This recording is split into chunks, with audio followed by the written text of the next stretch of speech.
हाय दोस्तों, बहुत बहुत स्वागत है आपका आपके अपने चैनल टारगेट बी चंद्रा में। मैं चंद्रभान आपके सामने उपस्थित हुआ हूं आधुनिक भारत के इतिहास का अगला वीडियो लेकर के। पिछले वीडियो में हम लोगों ने बात की थी दिल्ली दरबार की और उसके पहले हम लोगों ने बात की थी बंगाल विभाजन की। देखिए, बंगाल विभाजन के पश्चात जो हमारा टॉपिक आता है वो दोस्तों आता है आपका मुस्लिम लीग का गठन कैसे होता है। तो आज का जो हमारा टॉपिक है मुस्लिम लीग का गठन है। लेकिन अब आइए उसके पहले हम जान लेते हैं, हमको जाना पड़ेगा बंगाल विभाजन के समय में। तो बंगाल विभाजन क्यों किया गया था आपको पता है। लॉर्ड कर्जन के द्वारा देश में बढ़ते राष्ट्रवाद को कुचलने के लिए सांप्रदायिक आधार पर बंगाल का विभाजन किया गया था, ताकि हिंदू और मुस्लिमों के बीच में जो एकता है, प्रेम है, भाईचारा है, वो अलग हो जाए। तो राष्ट्रवाद की भावना क्या हो जाएगी, कमजोर पड़ जाएगी, जिसकी वजह से बंगाल का विभाजन किया गया था। सभी को ये तथ्य सारे पता है। और इस बंगाल विभाजन के पश्चात किस तरीके से स्वदेशी आंदोलन चलता है, बंग आंदोलन चलता है और अंग्रेजों का पूरी तरीके से बहिष्कार किया जाता है। विदेशी वस्तुओं की होली जलाई जाती है, विदेशी कपड़े जलाए जाते हैं, स्वदेशी चीज़ों का इस्तेमाल किया जाता है और पूरे भारत में वंदे मातरम का जो नारा है वो जन जन का नारा बन जाता है ना। तो हिंदू मुस्लिम या कोई भी हो, सभी एक साथ मिल करके लड़ते हैं। तो अंग्रेज भले इन्होंने सोचा कि हम सांप्रदायिक आधार पर ये विभाजन कर दिए हैं, लेकिन उनको इसका फ़ायदा खास नहीं मिलता है। लेकिन फिर भी कुछ ये सफल हो जाते हैं। वो ऐसे होते हैं कि इन्होंने क्या किया था कि ये बताया कि हम मुस्लिमों के लिए अच्छा काम करेंगे, लेकिन आप एक काम करिए कि कांग्रेस विरोधी एक संस्था का निर्माण कीजिए। क्योंकि कांग्रेस जो है वो पूरी तरीके से भारत की जितने भी आम जनता थी सभी का प्रतिनिधित्व करने वाली संस्था बन गई थी। चाहे वो हिंदू हो, मुस्लिम हो या किसी भी धर्म या जाति के लोग हो, सभी की जो संस्था बनी थी, सभी की जो पार्टी थी, प्रमुख पार्टी, वो कांग्रेस बन गई थी। अब अंग्रेज ये चाह रहे थे कि इस पार्टी को कमजोर करने के लिए हमें कोई एक ऐसी संस्था चाहिए जो कि कांग्रेस विरोधी हो। तो इसकी वजह से लॉर्ड कर्जन ने ये बंगाल विभाजन किया। और बंगाल विभाजन इसके लिए सफल क्यों होता है, अगर सफल बात करें लॉर्ड कर्जन के लिए, तो ये अपनी इसकी जो मंशा थी कि हम सांप्रदायिक आधार पर हिंदू मुस्लिमों को बांट दें, उसमें एक कामयाब भी हो जाता है काफ़ी हद तक। वो कैसे कामयाब होता है, वो मुस्लिम लीग की स्थापना की वजह से कामयाब हो जाता है। देखिए, इसने मुस्लिमों से कहा था कि हम आपकी जितने भी मांगे हैं हम आपके लिए काम करेंगे, लेकिन आपको भी हमारे लिए काम करना पड़ेगा। अर्थात उधर वो अपना स्वार्थ साध रहे थे, इधर अंग्रेज अपना स्वार्थ साध रहे थे, जिसकी वजह से ऐसा होता है। दोस्तों, जो स्वार्थ होता है, जो आपका सेल्फिश लोग होते हैं, जब अपने बारे में सोचते हैं, दूसरों के बारे में नहीं सोचते हैं, तभी देश का भला नहीं होता है। देश में क्या होता है कि आर्थिक स्थिति हो या किसी भी आधार पर क्या होता है, बिगाड़ ही पैदा होता है, बेगारी ही आती है।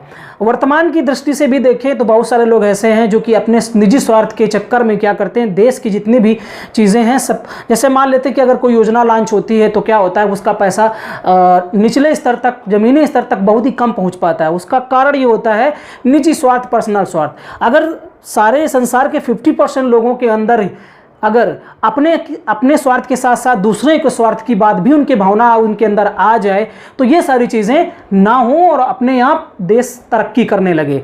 तो कितने भी बड़े बड़े बजट पास किए जाएं, लेकिन अगर परस्वार्थ की भावना ये बजट पास करने वाले लोगों के अंदर, लागू करने वाले लोगों के अंदर, जो उसको ज़मीनी स्तर पर उस योजना को पहुंचाते हैं, उस पैसे को पहुंचाने वाले लोग जो हैं, अधिकारी, कर्मचारी, ऑफिसर, जब तक उनके अंदर कुछ परस्वार्थ की भावना नहीं आएगी तब तक देश का विकास कभी होने वाला नहीं है। खुद का विकास करते हैं लेकिन दूसरों का विकास, देश का विकास के बारे में नहीं सोचते हैं, लेकिन बड़ी बड़ी डींगे हाँकने वाले लोग बहुत सारे लोग हैं। तो इस समय भी जो पर्सनल स्वार्थ था, वो मुस्लिम लीग नामक एक संस्था जब बनती है, ये इसका भी रीज़न था अपना हित साधना। और अंग्रेज तो चाहते ही थे कि सबसे ज़्यादा हमारा फायदा हो, वो किसी भी आधार पर हो, चाहे हम एक दूसरे को लड़ा करके फायदा हमें मिले, या किसी भी आधार पर हम चाहे बांट करके, चाहे किसी भी तरीके से हम डिवाइड करके लोगों को आपस में लड़ा करके करें, वो यही चाहते थे। और बंगाल विभाजन इसका एक उदाहरण था जहां पर इसी आधार पर विभाजन किया गया था, ताकि लोगों के अंदर जो एकता की भावना है, राष्ट्रवाद की भावना है, वो खंडित हो जाए, वो अलग अलग हो जाए।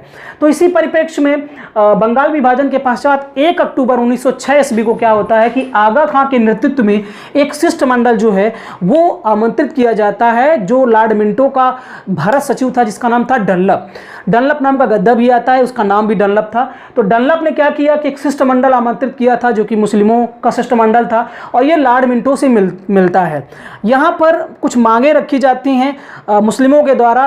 तो लॉर्ड मिंटो ने कहा कि हम इन मांगों को आपकी मांगे मानेंगे, लेकिन हमारे लिए भी आपको एक काम करना पड़ेगा। वो काम ये करना पड़ेगा कि कांग्रेस विरोधी एक संस्था का निर्माण आपको करना पड़ेगा। तो ये लोग मान जाते हैं और ये कहता है कि जब तक आप उस स्थापना नहीं करेंगे तब तक हम आपकी मांगों को पूरा नहीं करेंगे। तो इसी परिप्रेक्ष्य में इसकी स्थापना होती है ढाका के नवाब सलीमुल्लाह के नेतृत्व में 30 दिसंबर 1906 ईस्वी को। इसकी स्थापना के पहले हम जान लेते हैं कि मुस्लिम लीग के गठन के पहले जो शिष्टमंडल लॉर्ड मिंटो से मिला था, उस शिष्टमंडल ने लॉर्ड मिंटो से क्या क्या मांगे की थी उनके बारे में जान लेते हैं। देखिए, पहली मांग इनकी थी कि मुस्लिमों के लिए पृथक निर्वाचन क्षेत्र होना चाहिए, अर्थात मुस्लिम जो है वो अपना एक प्रतिनिधि चुने और अपने प्रतिनिधि को वही सारे लोग वोट दे सकें। तो इस तरीके की मांग जो है वो मुस्लिमों के द्वारा की जाती है पृथक निर्वाचन क्षेत्र की। दूसरी प्रमुख मांग थी कि मुस्लिम शैक्षिक संस्थाओं की स्थापना में अंग्रेजों के द्वारा सहयोग किया जाए, ये मांग थी। तीसरी मांग थी कि जनसंख्या के अनुपात में विधानमंडलों में स्थान होना चाहिए। देश में जितने भी विधानमंडल हैं उन विधानमंडलों में मुस्लिमों के लिए आरक्षण होना चाहिए, मुस्लिमों के लिए सीट आरक्षित होनी चाहिए। तो इस तरीके की जो 3 प्रमुख मांगें थी वो आपकी इस शिष्टमंडल के द्वारा लॉर्ड मिंटो से की जाती हैं। उसके पश्चात क्या होता है कि आपका ढाका के नवाब सलीमुल्लाह के नेतृत्व में 30 दिसंबर 1906 ईस्वी को मुस्लिम लीग की स्थापना कर दी जाती है। अब इसका मुख्यालय जो है वो लखनऊ में बनाया जाता है। उसके स्थायी अध्यक्ष जो हैं वो आगा खां को चुना जाता है और इसके संस्थापक आप किसको माना जाता है? नवाब सलीमुल्लाह खां को। देखिए, ये जो आपका ढाका में जो सम्मेलन होता है, अधिवेशन होता है 30 दिसंबर 1906 ईस्वी को, उसकी अध्यक्षता जो है वो नवाब बकर उल मुल्क के द्वारा की गई थी। ठीक, अब हम बात करते हैं कि मुस्लिम लीग के कुछ प्रमुख उद्देश्य हैं। वो कौन कौन से उद्देश्य हैं? पहला उद्देश्य है ब्रिटिश सरकार के प्रति मुस्लिमों की निष्ठा बढ़ाना। तो ब्रिटिश सरकार के प्रति मुस्लिमों की निष्ठा बढ़ाना अर्थात मुस्लिम जो है वो ब्रिटिश सरकार के समर्थक बन जाएं, ब्रिटिश सरकार का विरोध ना करें। जिस तरीके से स्वदेशी आंदोलन करके, बहिष्कार आंदोलन करके, और चाहे 1857 की क्रांति की बात करें, वहाँ पर किसी भी तरीके का कोई सांप्रदायिक आधार पर बंटवारा नहीं था। देश में सारे लोग मिल करके रहते, तो सारे लोग मिल करके अंग्रेजों से लड़ रहे थे। लेकिन यहाँ जब मुस्लिम लीग बन जाती है तो इसका पहला ही उद्देश्य रहता है कि हम अंग्रेजों के खिलाफ नहीं जाएंगे। दूसरा इसका उद्देश्य था मुस्लिमों के राजनीतिक अधिकारों की सुरक्षा करना। मुस्लिमों के जो राजनीतिक अधिकार हैं, चाहे वो मौलिक अधिकारों की मांग को लेकर के हो, चाहे वो सीटों में आरक्षण को मांग के लेकर के हो, या जितनी भी समस्याएं हैं, उन समस्याओं का निस्तारण करने के उत्तरदायित्व जो है वो मुस्लिम लीग संभालती है। अर्थात राजनीतिक अधिकारों की सुरक्षा करना मुस्लिम लीग का उद्देश्य बनाया जाता है। नेक्स्ट हम लोग बात करेंगे इसके उद्देश्य की। तो कांग्रेस के प्रति मुस्लिमों में घृणा उत्पन्न करना। कांग्रेस के प्रति बहुत सारे मुस्लिम समर्थक थे, उसके साथ में जुड़े हुए थे। क्योंकि कांग्रेस जो है पूरे देश की पार्टी थी, आम जन की पार्टी थी। यहाँ पर सबसे बड़ी पार्टी के रूप में कांग्रेस ही थी। चाहे इसमें किसी भी धर्म के लोग हों, जाति के लोग हों, सारे के सारे इससे जुड़े हुए थे। तो कांग्रेस किसी एक व्यक्ति की पार्टी या किसी एक विशेष वर्ग की पार्टी ना होकर के सभी वर्ग और सभी धर्मों की पार्टी हुआ करती थी। यहाँ पर ये कांग्रेस के प्रति मुस्लिम लीग ने सोचा कि घृणा उत्पन्न पैदा करें, और इसके लिए तरह तरह के जो तर्क वितर्क हैं वो दिए जाते हैं। चाहे वो वंदे मातरम नारे को लेकर के हो, वंदे मातरम नारे को जो कहा गया कि ये हमारे लिए उचित नहीं है, हमारे इस्लाम धर्म के खिलाफ है ये वंदे मातरम नारा। तो इस तरीके की जो तर्क हैं वो दिए जाते हैं और कांग्रेस का विरोध किया जाता है। तो ये 3 प्रमुख उद्देश्य जो है वो मुस्लिम लीग के रहते हैं। हम लोग बात करेंगे इसके प्रमुख अधिवेशनों की। तो जो यहाँ पर देखिए अधिवेशन तो होते हैं 31, कितने 31 अधिवेशन होते हैं मुस्लिम लीग के। लेकिन हम उन अधिवेशनों की बात करेंगे जहाँ से एग्जाम की दृष्टि से प्रश्न बनते हो, महत्वपूर्ण प्रश्न बन सकते हो। सारे के सारे कांग्रेस के अधिवेशन भी हमने नहीं पढ़े हैं, उसी तरीके से मुस्लिम लीग के जो अधिवेशन हैं वो सारे के सारे आपको नहीं पढ़ना है। कुछ जो आपके हैं प्रमुख उनको पढ़ना है। देखिए, कई बार ये कन्फ्यूजन रहता है कि 1906 में जो हुआ था अधिवेशन वो पहला अधिवेशन माना जाएगा या नहीं माना जाएगा। कई बुक में आपको 1906 में पहला अधिवेशन दिया जाएगा और 1907 वाला दूसरा दिया जाएगा। कई पुस्तकों में 1907 में जो होता है अधिवेशन उसको पहला माना जाता है। दोस्तों, जब स्थापना किसी चीज़ की होती है तो वहाँ पर क्या होता है कि वहाँ पर एक मंडल एक बनता है, कई लोग एक साथ मिल करके आते हैं, एक संस्था बनती है, वहाँ पर कई सारे लोग जुड़ते हैं। लेकिन तुरंत ही उससे संबंधित आगे क्या हमें करना है वहाँ पर ये बातें नहीं हो पाती। इसके लिए अलग से फिर एक बैठक बुलाई जाती है, क्योंकि पहले तो स्थापना में ही समय व्यतीत हो जाता है। तो इस आधार पर हम 1906 वाला जो अधिवेशन है इसको फर्स्ट अधिवेशन नहीं मानेंगे, बल्कि इसको हम स्थापना अधिवेशन के रूप में जान सकते हैं। तो स्थापना 1906 में ढाका में होती है 30 दिसंबर 1906 ईस्वी को। अध्यक्ष थे नवाब बकर उल मुल्क। पहला जो अधिवेशन होता है वो 1907 ईस्वी में कराची में होता है, जिसकी अध्यक्षता आदमजी पीर भाई के द्वारा की जाती है। किसके द्वारा? आदमजी पीर भाई के द्वारा की जाती है। यहाँ पर कुछ खास इंपॉर्टेंट नहीं है, बस आपको अध्यक्ष का नाम याद रखना है, समय याद रखना है। दूसरा जो अधिवेशन है मुस्लिम लीग का 1908 ईस्वी में होता है, जिसकी अध्यक्षता सर सैयद इमाम के द्वारा की जाती है। यहाँ आपका इंपॉर्टेंट प्रश्न ये बन सकता है कि यहीं पर पहली बार क्या होता है कि मुस्लिमों के लिए पृथक निर्वाचन मंडल की मांग की जाती है, जिसको 1909 ईस्वी का जो मार्लियामेंट सुधार अधिनियम है वहाँ पर मान लिया जाता है। तो यहाँ पर यह इंपॉर्टेंट प्रश्न आपका बन सकता है। और 1908 ईस्वी में मुस्लिम लीग का जो अधिवेशन होता है वो कहाँ पर होता है? पंजाब के अमृतसर में होता है।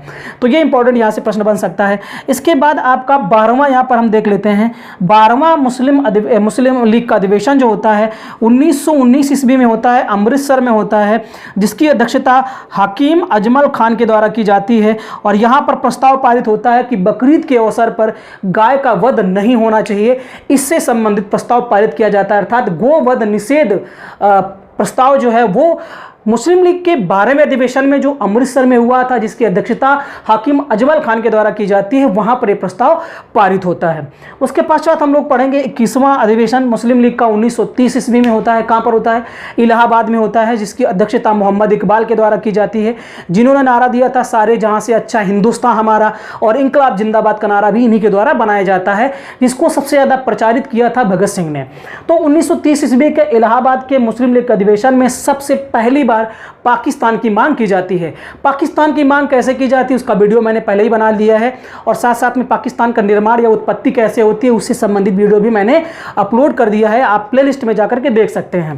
तो ये इंपॉर्टेंट है। 27वां जो आपका मुस्लिम लीग का अधिवेशन 1940 ईस्वी में होता है। कहाँ होता है? लाहौर में होता है, जिसकी अध्यक्षता मोहम्मद अली जिन्ना के द्वारा की जाती है। और यहाँ पर द्विराष्ट्र, सबसे पहली बार द्विराष्ट्र सिद्धांत का प्रस्ताव पारित किया जाता है, अर्थात भारत से अलग होकर के एक राष्ट्र और होना चाहिए, ऐसी आवश्यकता का पेश की जाती है, ऐसी आवश्यकता की बात बताई जाती है।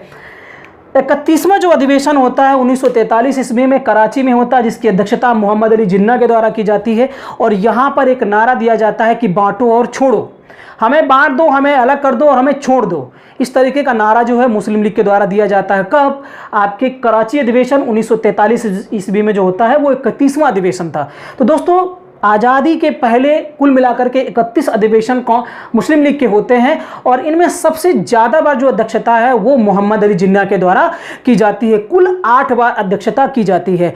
कांग्रेस के इससे भी ज़्यादा अधिवेशन होते हैं, लेकिन किसी भी एक व्यक्ति ने इतनी बार किसी भी अधिवेशन की अध्यक्षता नहीं की थी। सबसे ज़्यादा बार जो कांग्रेस की अध्यक्षता होती है वो 3 बार होती है, और 2 लोगों के द्वारा की जाती है, आपका दादा भाई नौरोजी और पंडित जवाहरलाल नेहरू के द्वारा। लेकिन यहाँ पर जो आपका है सबसे ज़्यादा बार मुस्लिम लीग की अध्यक्षता जो है अधिवेशनों की वो मोहम्मद अली जिन्ना के द्वारा की जाती है। कुल मिलाकर कितनी बार? 8 बार। तो दोस्तों यहाँ पर जितने भी मुस्लिम लीग से संबंधित फैक्ट हो सकते थे इंपॉर्टेंट एग्जाम की दृष्टि से, उन सभी की हमने यहाँ पर चर्चा की है। दोस्तों ये वीडियो अगर आपको पसंद आया हो तो प्लीज़ हमारे इस चैनल टारगेट विद चंद्रा को सब्सक्राइब जरूर करें, लाइक करें, कमेंट्स करें। नमस्कार।